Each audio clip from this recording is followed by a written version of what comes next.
Make the ground shake.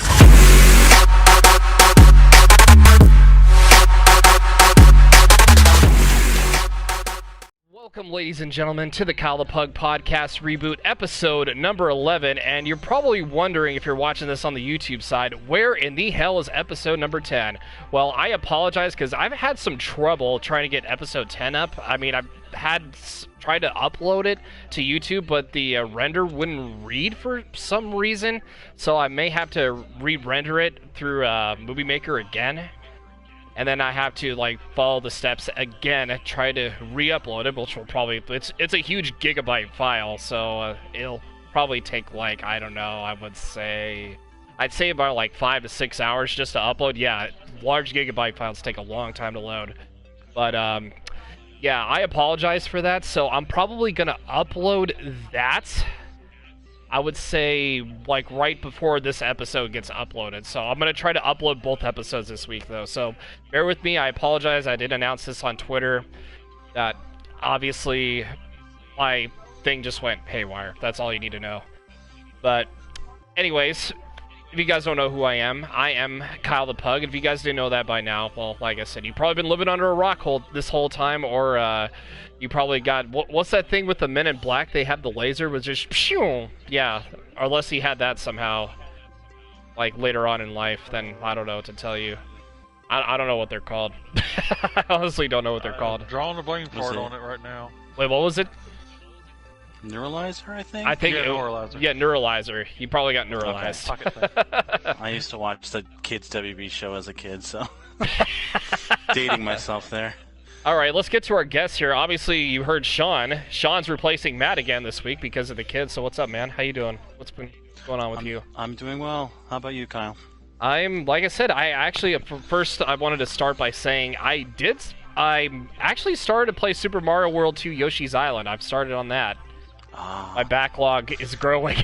That's one of my favorite SNES titles. Yeah, I'm having super fun with it so far, and I think I'm on World 2-7, I think? I've gotten, pretty decently far, so, yeah, the rewind feature kind of helped me a little bit, so I kind of cheated the system, but other than that, I'm doing really fun. I'm having fun. I'm having super fun with it. But, yeah, what you been up to, man? What's going on with you?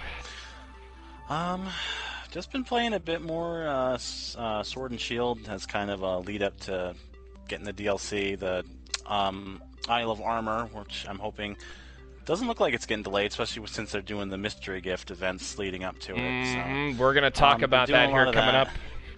Okay, yeah, don't want to jump the gun, but yeah, no worries, man. No worries. GTS on my phone with the home map, so yeah. How about, what's up, Penguin? I see, as always, Penguin joins us for every single episode. Or I try to, anyway. He tries to. What's going on, man? How you doing? What's been going on with you?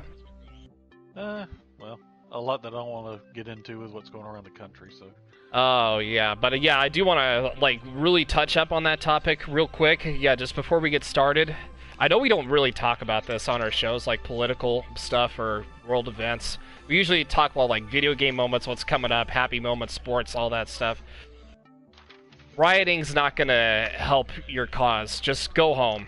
That's all I have to say. At this point, you're not really, I'm probably going to get jumped for saying this, but you're not really fighting for George Floyd's death. At this point, there's peaceful protesting, and then there's this bullshit, excuse my language, it's this bullshit that people are pulling right now with, obviously, starting fires, looting stores, beating innocent people up that are trying to protect their own businesses. It's ridiculous at this point. The problem you have is, like I've told people, because for those of you that have watched the podcast, you know I'm a cop. I don't care. People can say what they want to. Mm-hmm. But every cop in the nation has come out, including me, and said what this guy did was wrong. What he did was murder. The guy's been criminally charged along with fired. The others have charges coming. But the reason it is taking so long is because people have been rioting, and the police are so busy doing that, they can't do a proper investigation and charge. And on top of that, if you're protesting, that's your constitutional right. I don't care. That's your right. Go for it. But when you start doing vandalism, you start doing property damage, you start trying to actually physically injure and or kill somebody, then is when the police are like, okay, now you're not actually exercising your constitutional right. Now you're actually doing criminal acts, and we have to step in and stop you. And then people try to say, you're trying to keep us from protest. I was like, no, there's a difference between a protest and outright riot and stupidity. Mm-hmm. And that's what a lot of people are doing now. It's just stupid. It's pointless. I mean, what are they fighting for when they do this? That's like earlier I was playing with someone, which they're not in the podcast, so I won't bring that up so people won't try and jump on them. But their fiance came in. You already know who it is, but their fiance came home. And I heard him in the background. He said it's getting crazy. Literally downtown, they tried to jump a FedEx truck. The guy got scared and hit the gas and ran several of them over. There were so many of them he feared for his life. And they said you actually see him tumbling under the tires. And like, people are just going freaking stupid and bonkers, attacking random people. It's retarded. I've actually seen, there was a clip on Twitter. Like, it's kind of graphic. I don't know if you guys want to watch the clip on Twitter, but there was somebody, I guess there was a cop car in New York City. Actually, there was two of them. They were, I guess what happened was, I guess they were throwing stuff at the cop cars, and the cop car was just sitting there for a couple seconds. And I guess with, like, so many people in front of them, I guess the cop car just, like, started to move, like, kind of, like, ran people over. Like, I don't know how many people they got ran over, but it was pretty frightening. And then, like, when that happened, people just started beating the holy crap out of that car, which was goes to tell you that this is getting out of hand. Now, I'm not sure it's the same one. I saw one where people actually put a barrier in front of the cop car so he couldn't move, and he pushed the barrier, knocking them over, and then went around them. Yeah, and there was a couple of them. I saw one where he was able to get around because the other cop car came up, and he kept going forward, but he just did a slow pace so they could get out the way, and he pushed through them.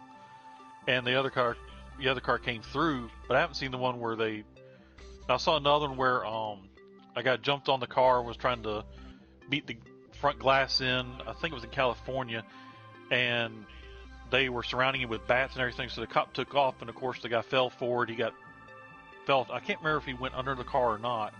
And when the other cop was behind it, when nobody was messing with, he pulled up and rolled the window. I was like, "Hey man, you okay?" And they literally started to try and jump him and threw stuff and broke his window. He's like, "Screw it," and they took off. It's like, so you actually had a cop that cared, and you tried to hurt him.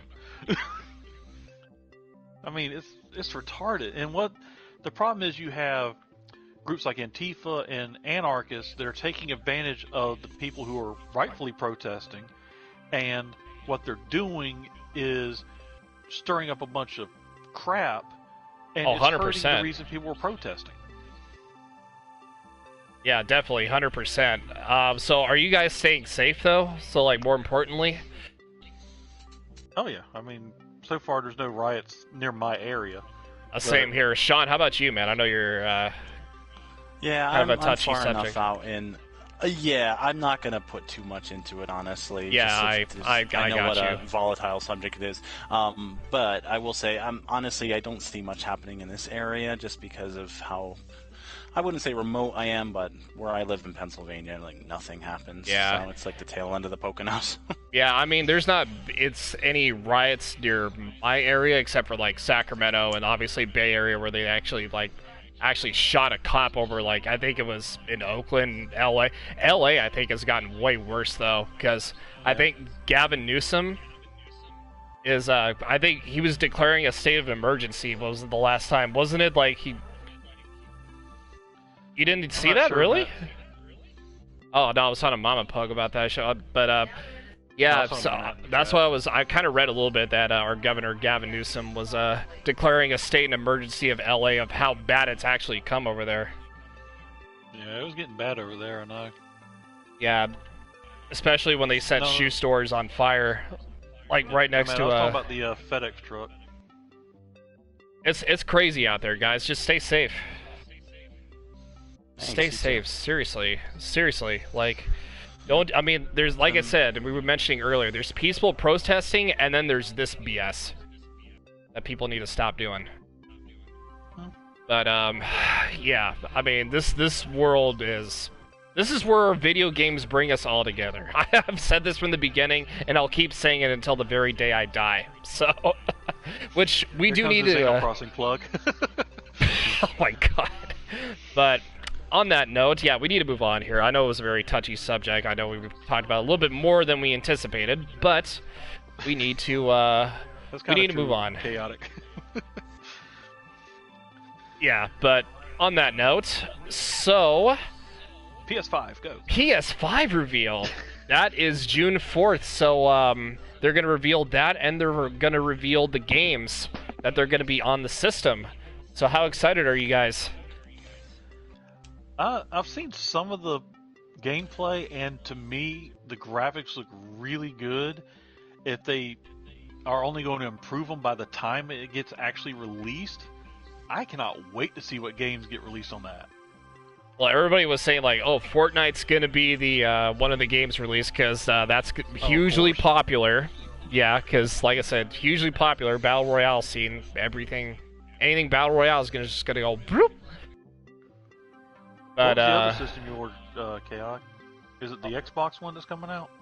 What was it? The Xbox Scarlet, I think that's what it was called, wasn't it? Oh, is that what they finally gave it a name?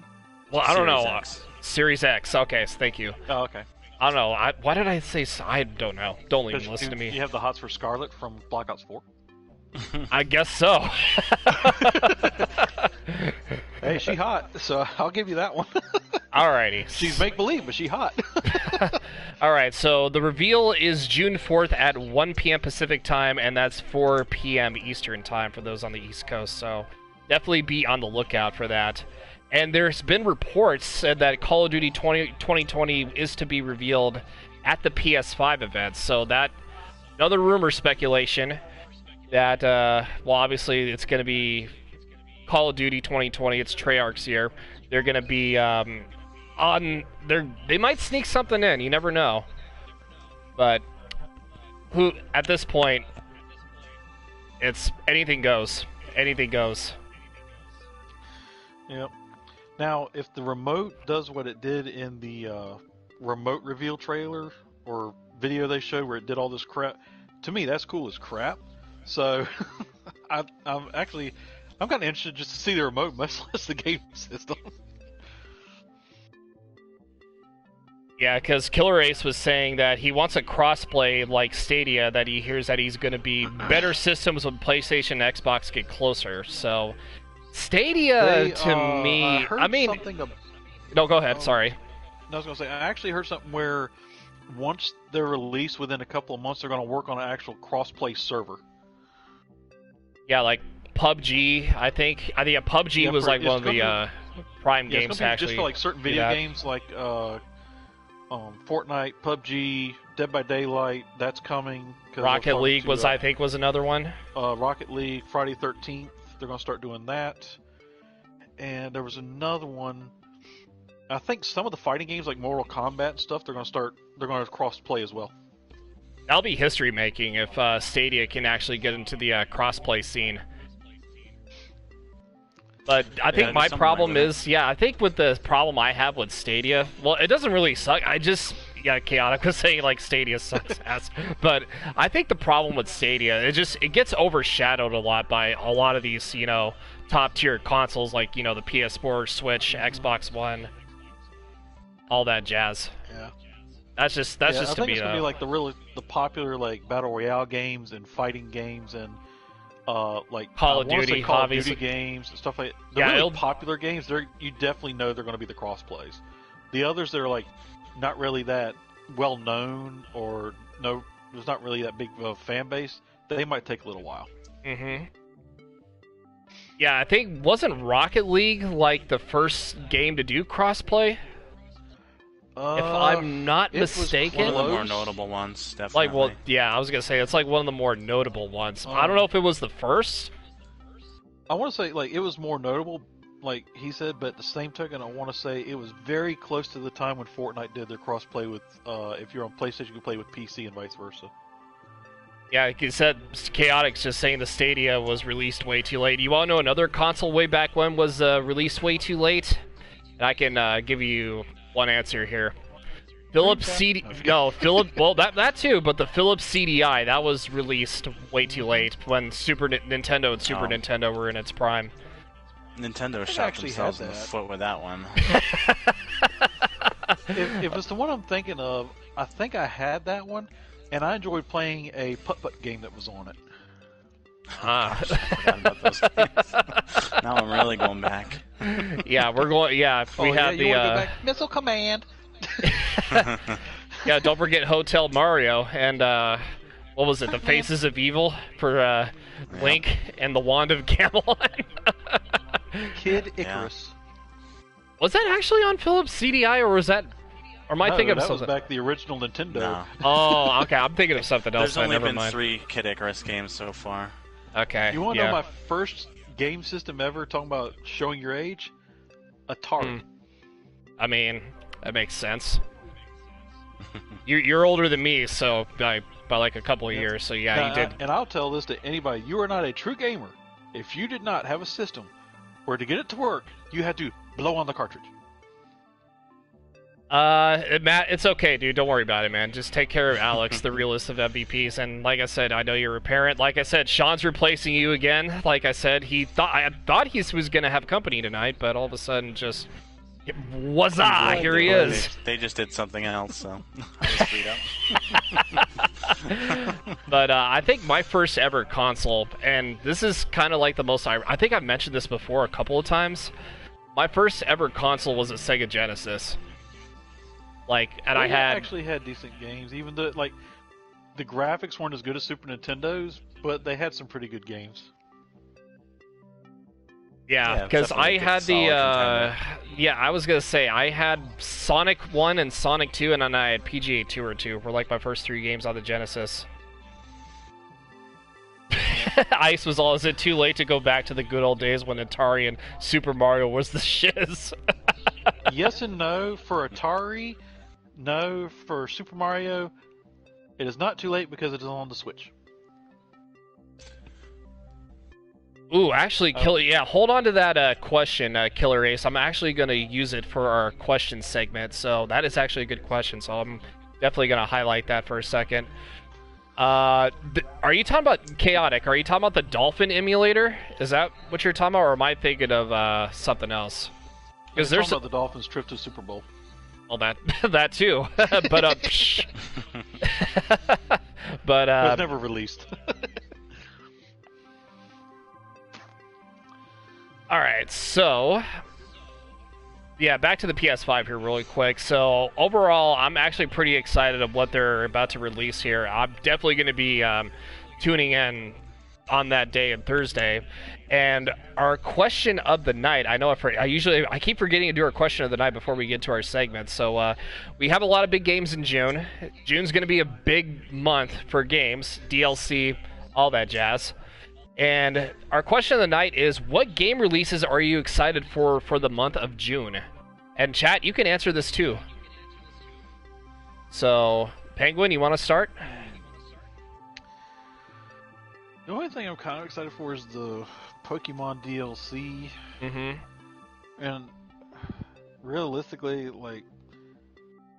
I haven't had much chance to look at what's been coming out because of everything going on with the virus, trying to keep my family, especially my parents, safe from that crap, and then all this stuff starting to happen, and I haven't had much time to look at it. But yeah, I'm definitely excited for the Pokemon DLC that's supposed to be coming out. Mm-hmm. and I'm really excited for the Paper Mario in, I think it's July. Yeah, that's July. That's like next month though. That's about the main 2 I'm looking forward to. Yeah, and Last of Us Part 2 also supposed to be released on the 19th of June. Heck yes. Oh, that's July. Okay. No, it's June. Yeah, they said they were going to do it in the spring, but they pushed it back, obviously due to the coronavirus. But yeah, Last of Us Part 2, June 19th. That is going to be a day where everybody's going to be grinding that game, and I think there's a possibility that the DLC for Pokemon Sword and Shield could be released on the same day. So let's put 2 and 2 together here. That's going to be an insane day for games, like release dates. It's nuts. But Sean, what about you, man? What games am I looking forward to in June? Yeah. It's bad. I kind of had to just pull up a list really quick, but obviously, I am Very much looking forward to the second Last of Us. I was a huge fan of it on the PS3 and then later on the remastered copy on the PS4. That's easily my top 5 so. PS4 Yeah. PlayStation franchises of all time, hands down. Yeah, my cousin Jim and I are very much into that series, so like I said, definitely looking forward to that. And then like I said, I just looked through I did a cursory glance at some of the other games, and other than Pokemon, I didn't really see too much else there that really interests me. So. And yeah, we'll touch up. Excuse me. We'll actually touch up on that here in a little bit. But what I am excited for, TLOU 2 is definitely my big one. Yeah. Here's another one I was going to mention here. So obviously DLC, I pre-ordered it day one, so I'm going to have both DLCs when they get released. And another one I feel is going to be super fun, at least for me, that is, when I play with people online.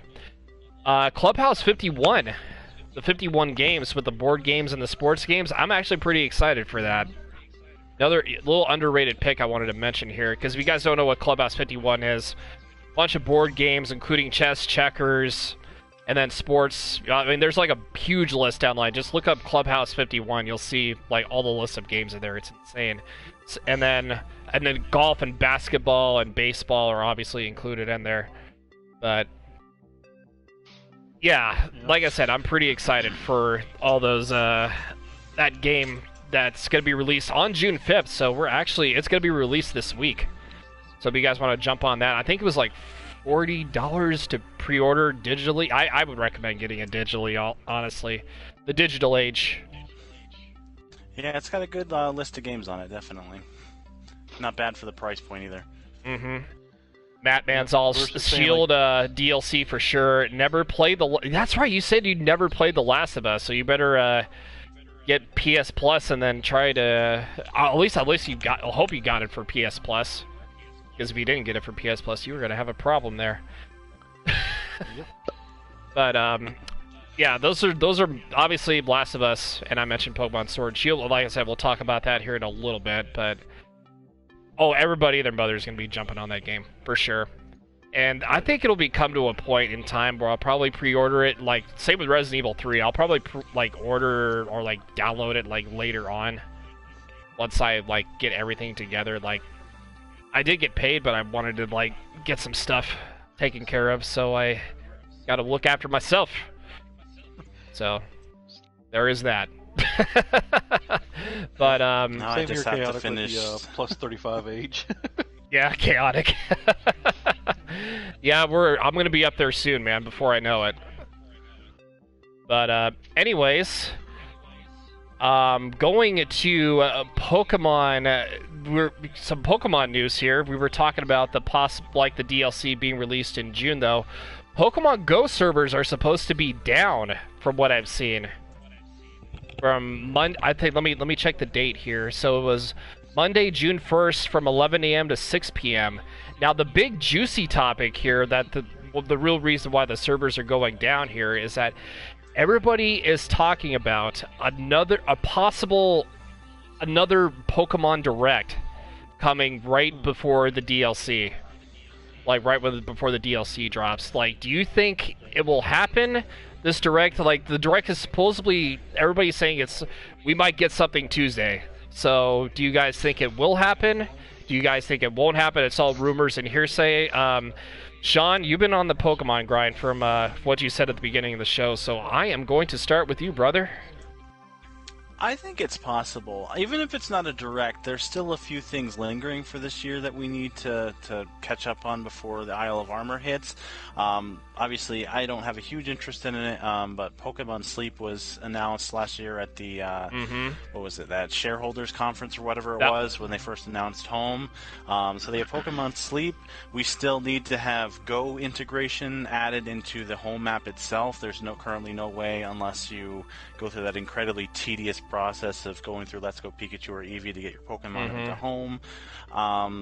They could, definitely show us a bit more of what's going to be in the Isle of Armor, maybe give us a little more info on the Crown Tundra as well. So I think it's possible we might see, if not a Direct, then some kind of informational thing.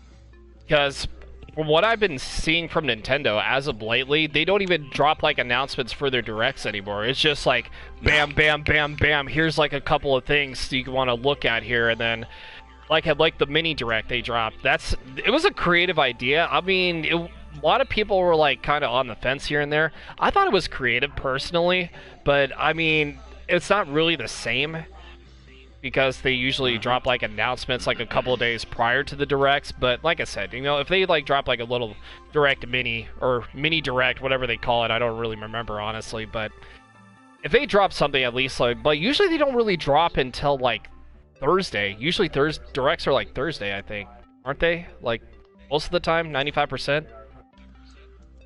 Yeah, something like that. Yeah, sounds right. I won't question it. No, because I remember like 95% of the time, no matter what game it is, Nintendo usually drops something like Thursday.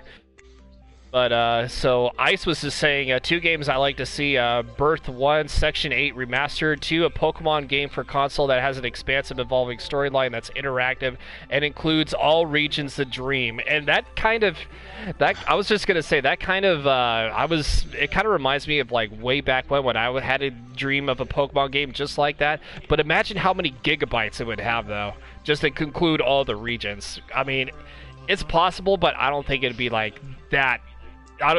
It's a very small chance of it happening, basically. But I don't know. I'm not saying I would disagree with you. I have dreams of that too, but in my head, I'm just saying, I don't think it's gonna happen though. But I'm thinking Game Freak is just probably gonna like concentrate more on, I would believe, Gen 4 remakes, for example, because everybody and their mother's been hyping. Oh, if Gen 4 remakes get announced, I think it's going to sell more than Pokemon Sword and Shield. At least for me, in my personal opinion. But, I don't know. Diamond and Pearl hold a very special place in my heart as well, so I hope they don't screw up the remakes, to be honest. Yeah, Killer Ace said he only played Fire Red for Game Boy because he just picked up Shield this year. You're falling behind. Yeah, you got plenty of time, though, man, before the DLC drops, so... and this is the thing though, I'm kind of picky with games, like when they involve DLC. Like, I want to finish the actual main quest of like the main story before I move on to the DLC. Yeah. Like Batman games, for example. Well, they did Arkham City, and then they announced the DLC for Harley Quinn's Revenge way back when, and then obviously Arkham Knight 2014 when they had their main story, and then they actually dropped a season pass for that, which I played a little bit of it, but not too much. But going back to Pokemon here, overall, I'm pretty excited. Like I said, I pre-ordered it day 1 for the Isle of Armor and the Crown Tundra. Like I said, Crown Tundra, it's got to be like way later on in the year, but right now we're in the Isle of Armor. I think, don't they have like new raid spots for the Isle of Armor now? Yes, so obviously, I'm very excited about the Isle of Armor. I think Cub Fu is absolutely adorable. Oh, Cub Fu's my son. Cub Fu's my son. Yeah, and I know it's a controversial design. I really like Urshifu's both of his designs. So, having both copies of Sword and Shield, I plan on getting both forms. There you go. Obviously, the topic du jour right now is the Isle of Armor. That said, I am more looking forward to the Crown Tundra because I feel like that's going to be the more robust one. They'll have more time definitely. to work on. But yeah, those 4-player multiplayer raid dens have me very intrigued as to what they entail, especially since they have all the past legendaries I think they said in them. So I'm very curious because the raid battles honestly are probably the best part of Sword and Shield for me. I've had the most fun with 100%. You should see me, Penguin, Matt, and Ice on here. And then obviously you join up sometimes too when you have time. Yeah, everybody just does raids. Like 75% of the people that play Pokemon Sword and Shield just want to do the raids. Like, name me somebody who just wants to play it for the story. I'll play it for the story every so often, but... And then sometimes I'll do some rank battles every now and then, just if I want to get the, like a ball guy shirt or something. But I usually do it for the raids. Yeah, I think that's what same most here. people do it for. But yeah, Penguin. Yeah, I was going to say, I'll let you go in. I have that I don't really like with the raids is, like, they have a certain Pokemon, like right now, I think it was Gigantamax Meowth. you see a million Meowth raids all Meow, over. meow, meow. It drives, that's the only thing that like drives me crazy with the raids is you want to go do a raid is it's a Meowth, it's a Meowth, it's a Meowth, it's a Meowth. And then you have that one that's like a level 2 turtle. I was like, fine, I'll do this one just because it's not a damn Meowth for once. Oh, I said it took her 24 hours to beat the main story on Pokemon Shield. Yeah, I remember you were on the grind. Yeah, And then for me, it was doesn't like I take just that took long my to go through it. Yeah, I mean, it was kind of underwhelming, really. I don't know about you Yeah, guys, it's but still fun. it was fun, but it wasn't like my favorite story. So, okay, so let me my ask. least favorite for sure. Sorry. Least favorite. Okay, all right. So that's Yeah. your least. Okay, tell me why that's your least favorite. I respect that. Don't get me wrong. I really like my Shield copy. I've put at least I know you've topped me definitely, Kyle, but I've put at least 400 hours into the game. I mean that's a lot of bang for your buck in my opinion. The story for me, I think I don't want to give Game Freak too much of an excuse because it was their first true foray on the Switch, but I found the story to be very forgettable and. Really weren't any high stakes involved. Not to say that it's a children's game. The story in these games is never the highlight. I mean, obviously, Black and White is probably where it was the strongest, if you were to ask anybody. Mm-hmm. So while I did enjoy my playthrough, I did find it to be pretty easy overall. And again, the story really did nothing for me.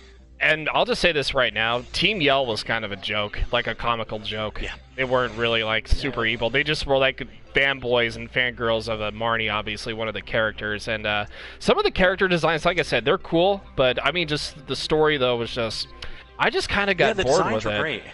Yeah, like the designs were on point between the human characters and the Pokemon. I actually definitely one of my favorite generations, but the story not so much.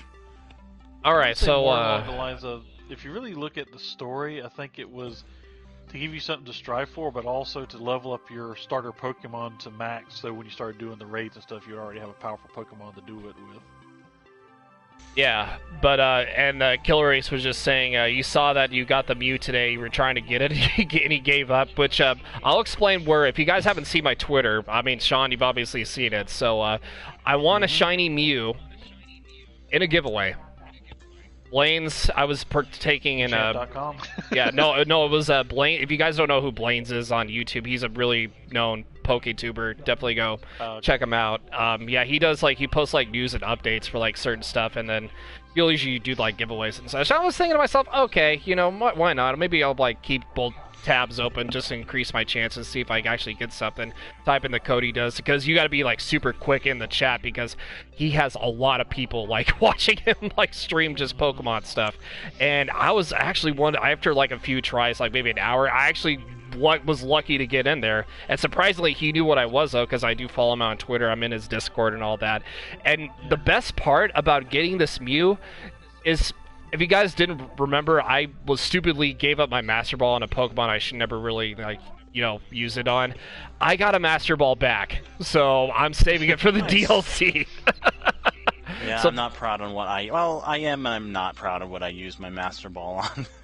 I used it on one of the coolest shinies, G-Max Grimmsnarl. I mean, that white color is very striking.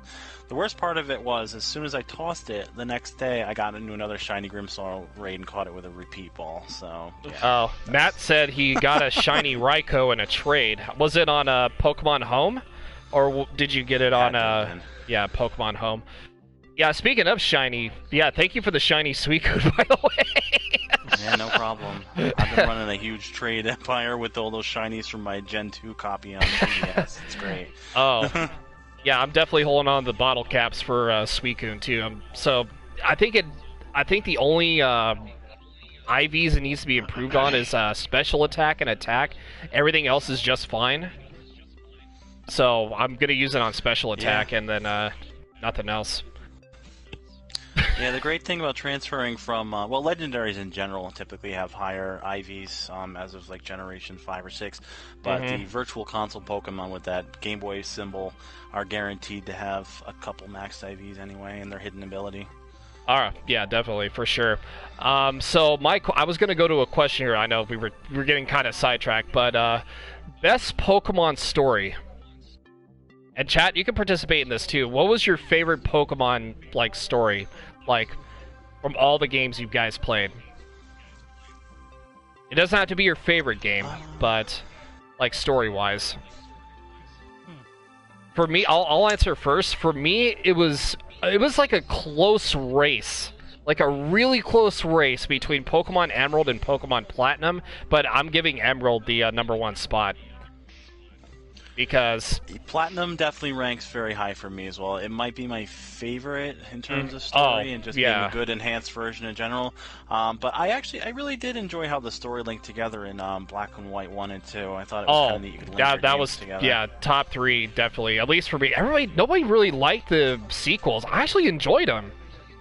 Like the new areas you can actually get into, like the new town he started at, and then he had a couple of new gym leaders. The Pokemon World Tournament with all the gym leaders and all that. Oh yeah, and obviously with Pokemon Emerald, the Battle Frontier they got introduced. I was going to go back to that too, and then he had both Team Magma, Battle Frontier, Gen 3 and Gen 4, and then obviously that never came to be. But it was kind of funny though, because I remember seeing a little thing on Generation 6, I think it was a Gen 6 remake for I think it was Omega Ruby Alpha Sapphire, I think. And I think they were saying like, oh, there was like a sign that said, oh, the Battle Frontier is like in construction, like future update. They never did it. It's just and they never updated it. Nope. People were actually speculating on DLC on the 3DS way back in 2014, of all things. Oh, yeah, I mean, if you imagine if there was actually, like, people wanted the Battle Frontier to come back so damn badly, and I was, like, one of those people that were, like, kind of watching. Yeah, I didn't own a 3DS, I didn't play, I did kind of play a little bit of X and Y, but that was on my friends a long time ago. Omega Ruby and Alpha Sapphire was the one I didn't play, because I did want to play it really, really bad, and I really wanted to see a Battle Frontier so badly, but, like I said, never really happened. I said Pokemon Yellow Special Pikachu Edition because the ending and taking the championship from Gary was so amazing. I mean, wasn't that like the same thing as Red and Blue, though? I don't know. That might be just my opinion, but I don't know. Yellow was definitely the third version. There was very, very little difference between it and Red and Blue. Just a few story points like Team Rocket showing up. Yeah, Jesse, James, Meowth, like the actual characters, they had made their own sprites for them. And going back to going back to Pokemon Emerald here, like it wasn't just the Battle Frontier that got me, but the storylines for Rayquaza. He had his own storyline, which super cool. Rayquaza was probably one of my favorite legendary Pokemon of all time. Like definitely top 5, if not like top 3 or something. Shiny too. Oh, the shiny is so sexy on Rayquaza. Oh my god. But even like the new areas, like the new Magma hideout and all that, like they actually, if you guys haven't played Emerald, they actually, you had to get the Magma emblem just to unlock their hideout, and it was part of the story too, that you had to defeat Maxie just to progress further into the story, which of course, they just took each other's wrong orbs. I don't know why they decided to do that, but it's it's whatever. And then the Ice is All Yells is more satisfying. Hey, like I said, if you find it more satisfying, then that's more power to you. But Yep. I don't know. I think less glitchy. Yeah, I mean, I guess when they took out all the missing no stuff, like they kind of like nerfed it a little bit since like Red and Blue. Yeah, that's where they actually made you like legit actually grow levels just to actually beat the champion. It's just like here's the missing no glitch where you can have like a bunch of rare candies and then bam, level 100, you can breeze through Elite Four and the champion, no problem. And yeah, I think with Sword and Shield now, they're actually people are actually like, not to change the topic a little bit, but they're exploiting, like they're hacking their own switches or modding them. And they're doing their missing no raids, which of course I know it's not hurting, people, more like benefiting people that actually want to take part of these raids. And to be honest, like in my personal opinion, I don't have a problem with it. As long as if people want to go for 999 Master Balls, 999 bottle caps, gold bottle caps, rare candies. I mean, I could get rare candies, no problem. So that's not really my issue. But if you guys, like I said, if you guys want to go for those bottle caps, more power to you. But Yeah. Yeah, just be careful because you could actually get your account banned and then you can't get anything. Well, I don't. Well, it's not more of that though. I mean, they're actually cracking down, and I've seen where I was talking about Blaine's earlier, but he had a video where they're actually, I guess, Game Freak and Nintendo are actually cracking down more on people that try to disconnect when they lose out of a ranked match. And That's my biggest pet peeve. Yes, yeah, Sean, I absolutely. want you to chime in on that too. Because there was a time, a long time ago, where I was actually about to win a match, and the person disconnected, and I never got any little reward for winning, which was stupid. Yeah, it was very rampant on the 3DS generation, especially where you could easily disconnect and not. And I lost out on so many wins because of that. It was very frustrating. So I'm glad they're kind of cracking down on it on the Switch. Yeah, and I'm glad it's better late than never, because if they would have done that like a long time ago, shout out to Mama Pug, by the way. So the realest of MVPs who likes Tom Nook now, off topic, but we'll talk about that later on. What you making us, Mama Pug? But oh man, wait, what was I talking about again? Oh, I kind of lost track now. Somebody help me. People disconnecting and not winning on. Okay, yeah. So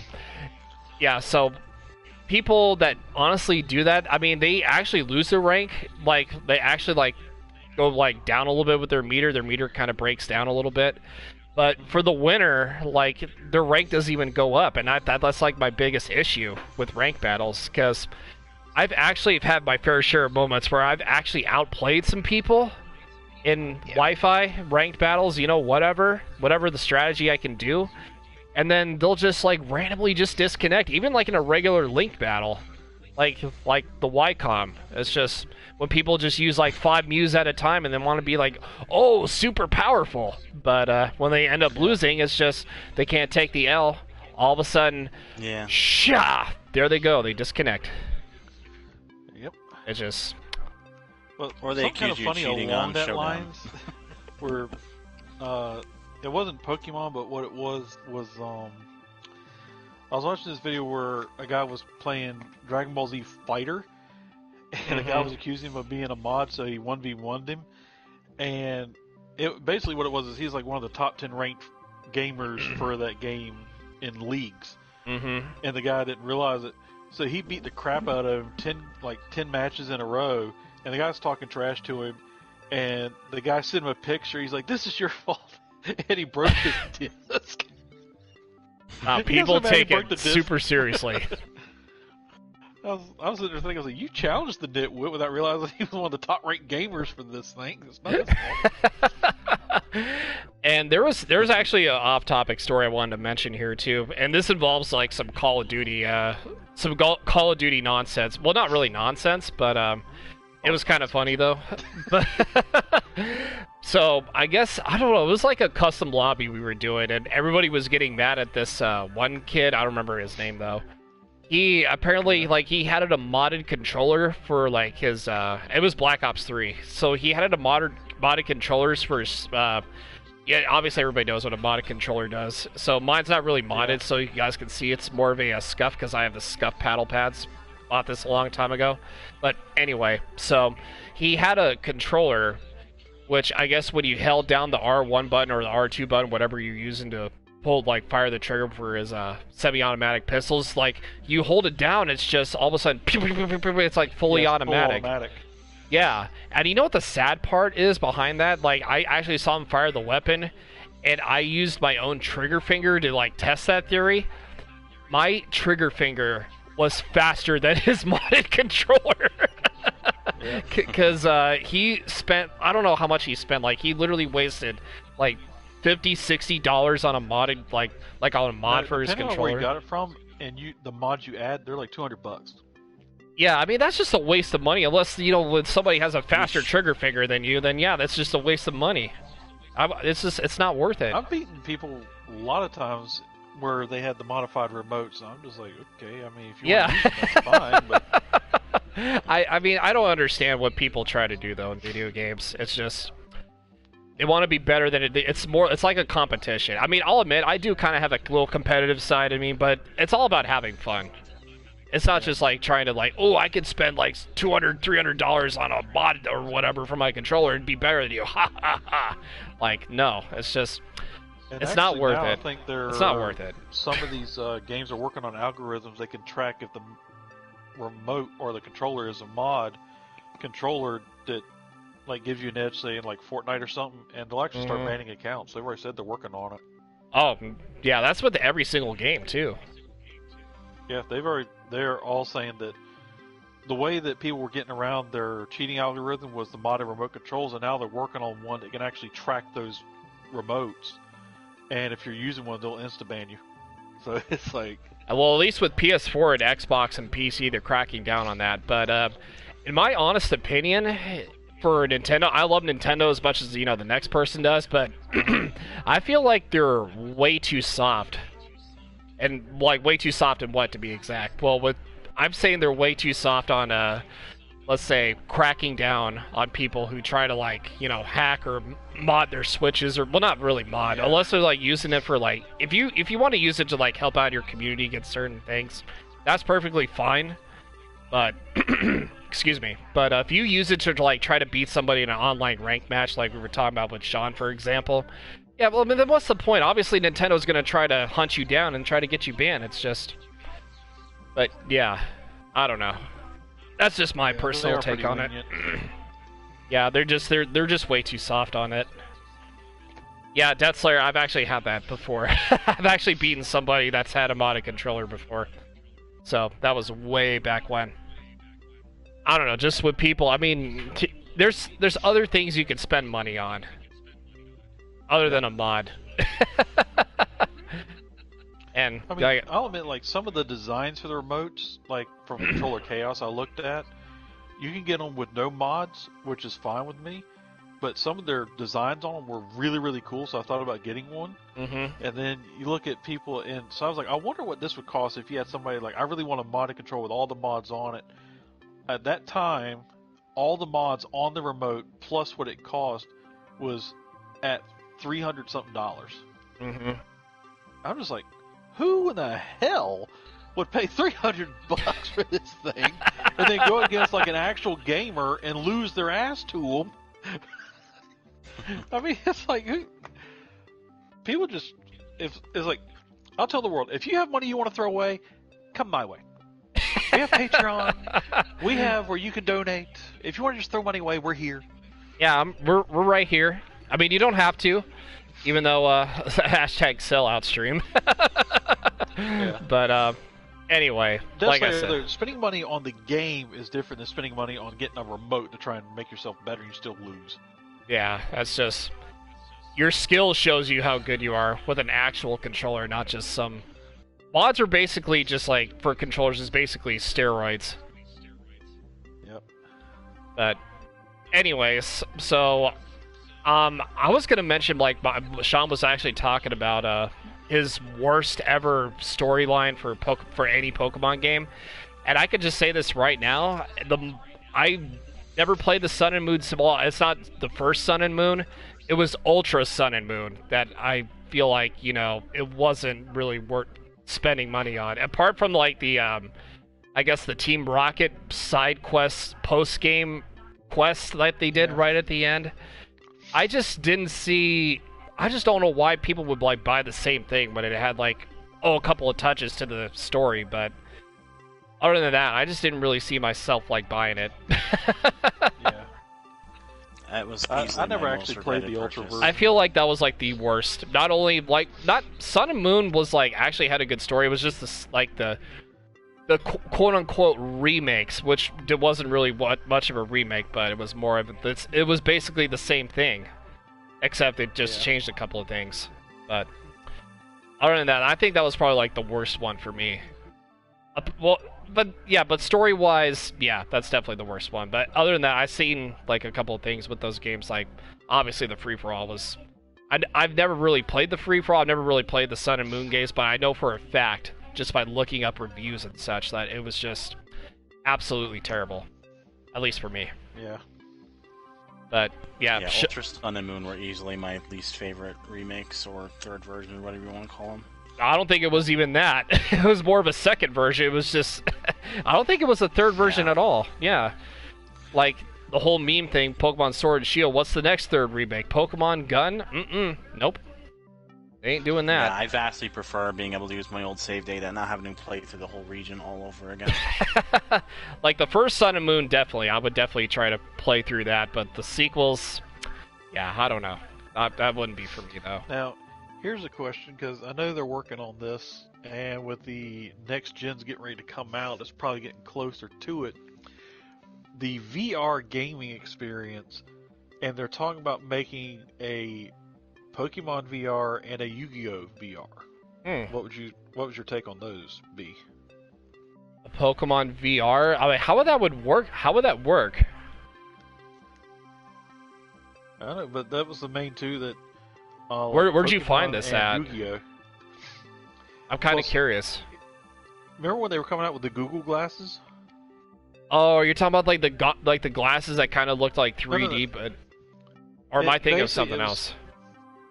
Google was coming out with glasses where you could like connect to Google while you're wearing these special glasses, and you could play games and stuff. And a guy was trying to make a Yu-Gi-Oh game for the glasses, so you could actually do kind of like in the anime, where you would challenge each other out in the open, and only you would see the monsters. But now they're talking about with the next gen, they're looking at maybe bringing it to the next gen on a VR platform along with a Pokemon version. So instead of like how we're playing on the Switch, you would actually have a VR, and they would look like the realistic Pokemon from the movie. I mean, I watched a little bit of Yu-Gi-Oh! Way back when, but that was like long time ago. I mean, I remember I kind of get the picture of what you're saying, though. I mean, that sort of game, at least to me, that wouldn't be a bad idea. Like, VR-wise, I could definitely, like, I could see, like, people, like, being fans of the game, like, really being interested in people, like, VRs, like, any, like, virtual reality sort of game. I could definitely see some people buying into that. Like, if somebody actually would have, like, let's say, I think maybe Konami, Konami's probably still, I'm pretty sure they're still around, obviously.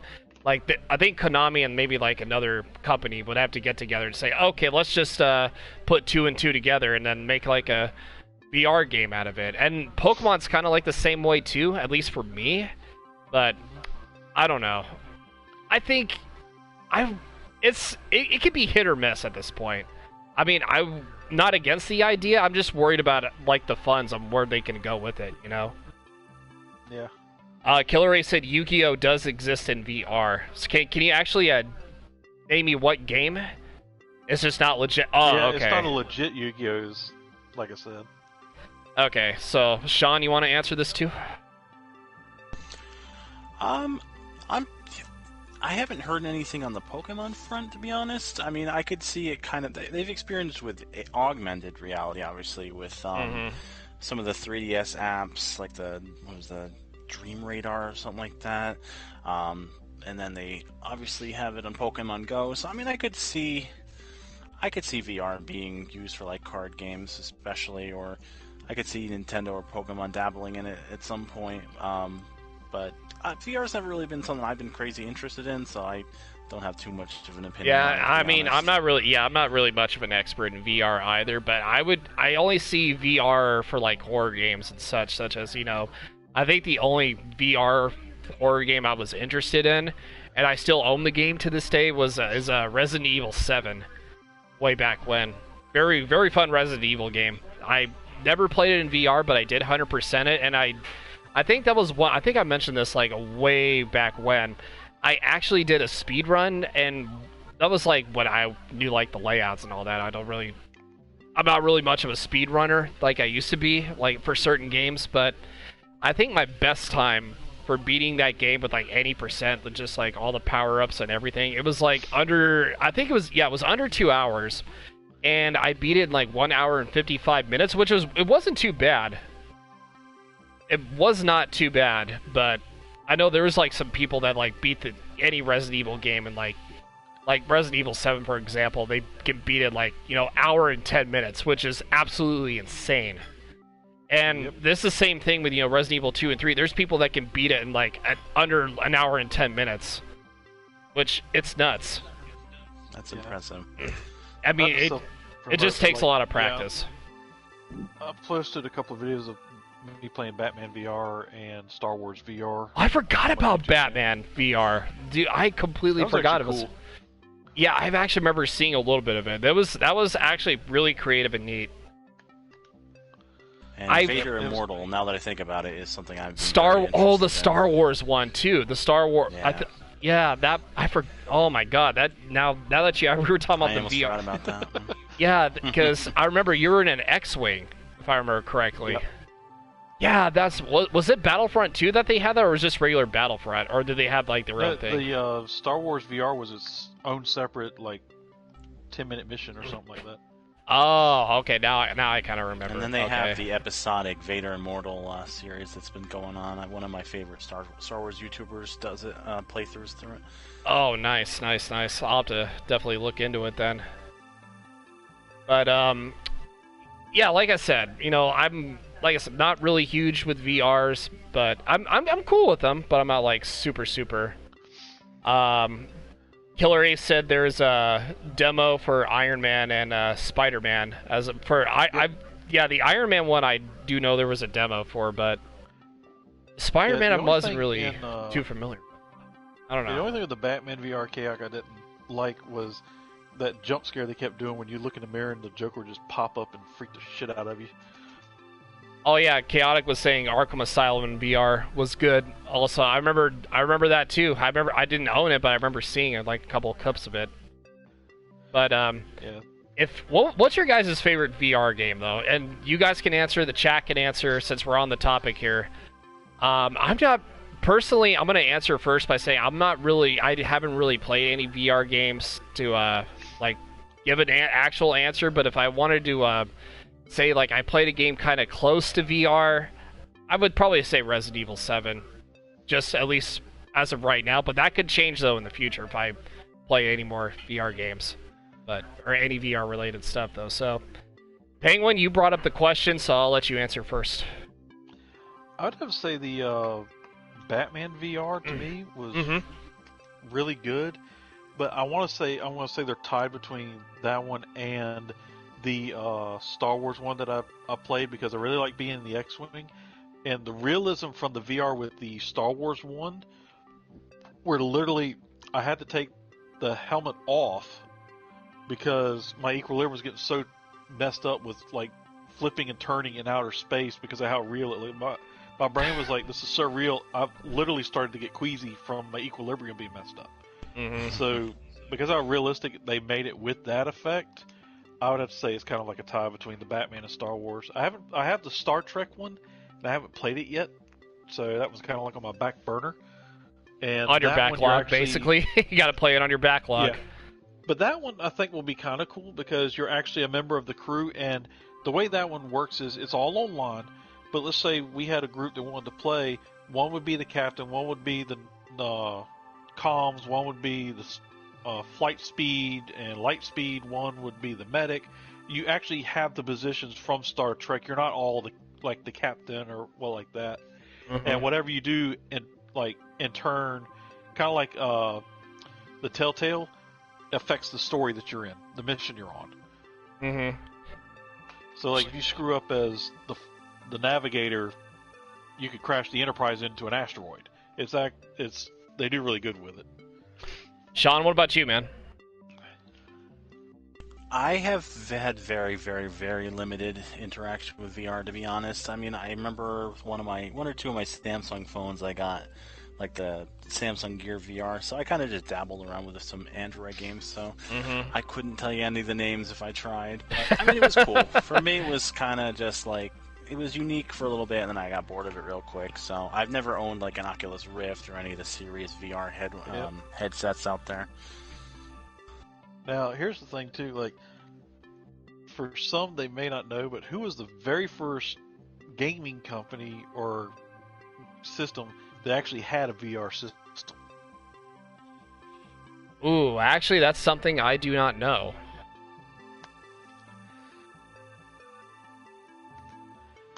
I know they've been Leave a around chat. for a while. Maybe the 60s or 70s. Yeah, I was gonna say I was gonna No, say it not has back. to be. Maybe like 80s, somewhere around there. It was in, I want to say late 80s. I was gonna say maybe it was somewhere around there, but I know it was, like I said, I know it was somewhere in that timeline, but I don't remember what it was. Or actually, just scrub that. I don't know what it was. I just know the year. That's it. It was the Virtual Boy from Nintendo when they came out with the updated. Oh, Game Boys. okay. Okay. But Also, Nintendo ironically was the first one that created the selfie with the Game Boy system and the Game Boy camera. Game Boy camera. oh, I the had one. Game Boy. I never owned a Game Boy camera, but there was a lot of creepypastas about that. Yep. It's Like- to me, it was kind of ironic because if you look at like what we have now, I think the problem is that is that Nintendo was way ahead of their time with what they were trying to do, so a lot of that stuff kind of flopped. But Mm-hmm. now, you look back, it's like, what if that's what caused somebody like, hey, let me take this and super improve it, and now we got like the PlayStation VR, the Oculus, and stuff like that. Yeah, because I remember like the people would actually get scared. There was like a little Easter egg you would find with the Game Boy camera where I don't remember what it was though. It was like if you did something, like there would be like some creepy pictures of the development team or whatever. There was a lot of hidden there was- stuff in that thing. Yeah, Yeah. I mean that's why I didn't really trust Wasn't it there though. one like they tried to say that one was a nude picture or something like that somebody stuck in? No, it was just like creepy people. That's all it was. But yeah, there was like a bunch of those a long time ago. But yeah, I don't really I don't remember too much on it. But I remember seeing that somewhere in like a top 25 gaming creepypastas, whatever. Like I'll sometimes check them out if I wanted to mess around like with YouTube videos. But yeah, and all that. But I don't know. It's people have weird Easter eggs in video games.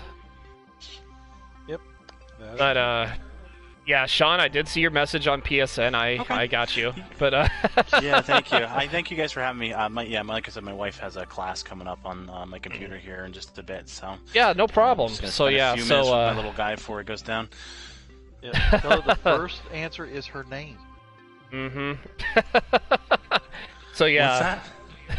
First answer is her name. I must be slow tonight. Sorry. The It's- second answer is the date. Oh, Penguin She and said his she's got a inside class. jokes. So, Oh, never heard okay. those- Sorry. yeah, Yeah, it's like Peng- a joke when somebody's taking a test. The first answer is your name. The second answer is the date. Oh, I'm sorry. Yes. I Penguinator apologize. and his humor. But Sean, like I said, I know you got to get out here early, which well, I'll talk to the viewers here in a little bit. So if people want to go follow you on Twitter, I know we did that a couple weeks ago. For those who don't know Sean, where can they find you on Twitter, man? You can find me at Luminaire23. That's LUMINAIRE 23. All right, so I'll just put that there. So go follow him on Twitter, guys. Really cool dude. He's replaced Batman for like 2 out of 3 weeks. So every odd Word episode, replaced. he's been replaced. Batman's been replaced. Okay, bye, Matt. But anyways, I want to get to some MLB news here really quick. I know we were gonna touch up on that also. So the future of the MLB might be at stake, which kind of doesn't really shock me whatsoever. But they were saying like, oh, we might get baseball back, July 4th or somewhere around there. But then all of a sudden, might not be in the works here at all. And then, like I said, I'll read this little quote right here. Many of the folks inside baseball, but outside of the Zoom labor negotiations, assume that eventually cooler heads will prevail in the talks between the owners and the players union, but because they have to, quote unquote, right? That's when we don't know. But because the alternative, no attempted restart of baseball in 2020 because of a failure of the two sides to agree to terms bears catastrophic consequences now and in the sport's future. The leaders on both sides have to see that, obviously. Right? Apparently they don't see it. So they have to understand that this nuclear option is no option at all. Right?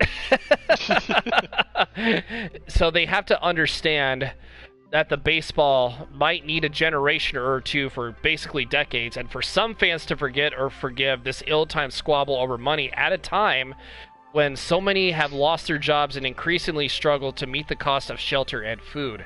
Baseball owners and players can't be so deeply mired in distrust and indoctrinated that they don't see this. Right? That's just what keeps saying. But here we are again in a countdown.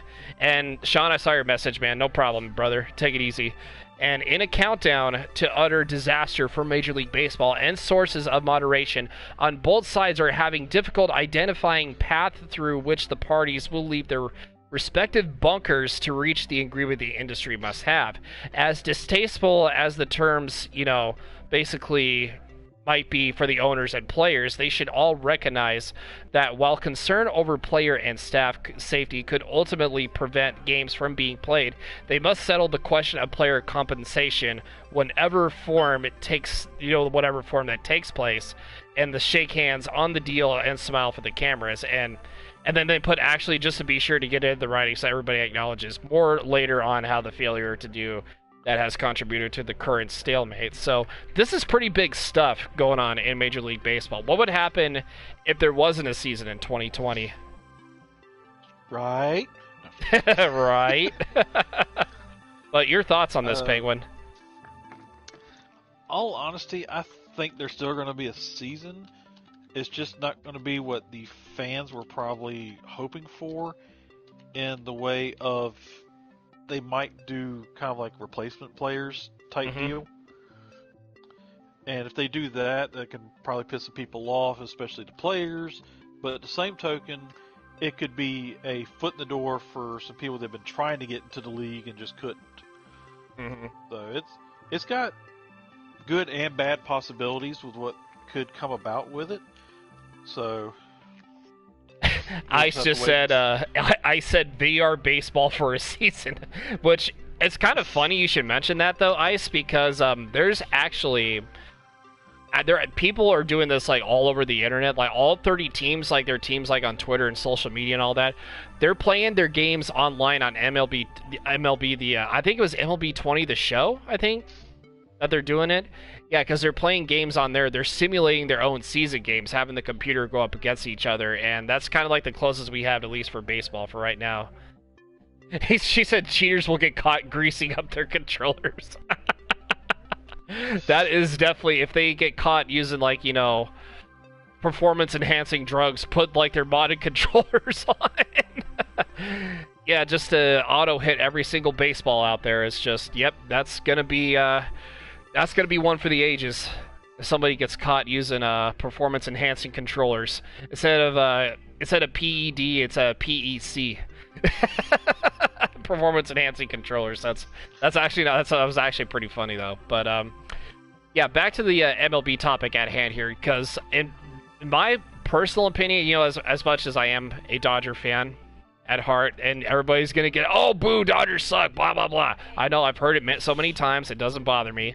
So, like I said, it will hurt me if we don't have baseball for an entire year, because I was so looking forward to this season because of the acquisitions we picked up. Yeah, obviously with Mookie Betts and all that, but like I said, if we don't have a baseball season, like I'm gonna be sad. I'm gonna be super sad. Yeah, like I said, I still think they could, just not the way people think. But we'll see. Matt's all Houston's on the clock for that hack. Yeah, because of the 2017. And don't forget the Boston Red Sox 2018 too.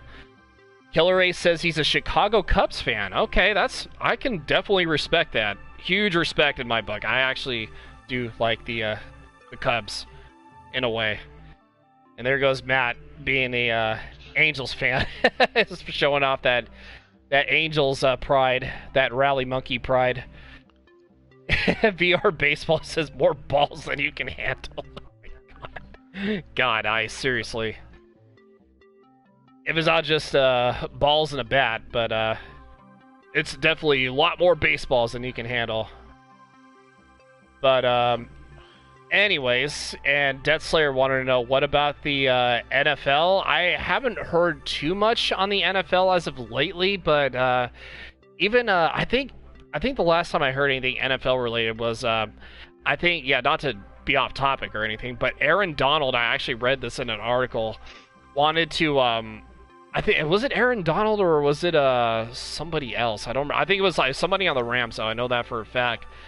He said he's gonna like boycott like playing all the NFL games because there's no crowd, unless there's actually a crowd in attendance. So that's kind of goes to a point where he said you don't really it doesn't feel the same for him unless he feeds off the energy of the crowd, which, I mean, it makes sense. I understand, like, you go to a football game, you feed off the crowd's hype, you know, the cheer is loud, you know, that goes the same for any sporting event, but we're in a pandemic as of right now where we gotta, like, sometimes face the fact, like, if we have to play, you know, a game, you know, whatever, you know, football, baseball, basketball, hockey, they're trying to get everything set up and rearranged, even without an audience, and that's kind of like the world we live in right now. There's nothing we can do about it. But I don't know. That's just your thoughts on that. Yeah, I don't know. For sports right now, I guarantee you're going to see a vast change. But I think as more comes about with it, you're going to see that, like, maybe a open stadium where it's exposed to sunlight, where they're showing that UV rays kill it in less than like 30 seconds or something like that. Mm-hmm. That might be allowed to have crowds to a certain extent, versus like an enclosed stadium might not be allowed to have a crowd type deal. Mm-hmm. So Wii Sports wouldn't do anything. I'm just gonna throw that out there. Wii Sports wouldn't do anything. Yeah. Unless you wanted to do like for workouts such as, you know, bowling or tennis or something.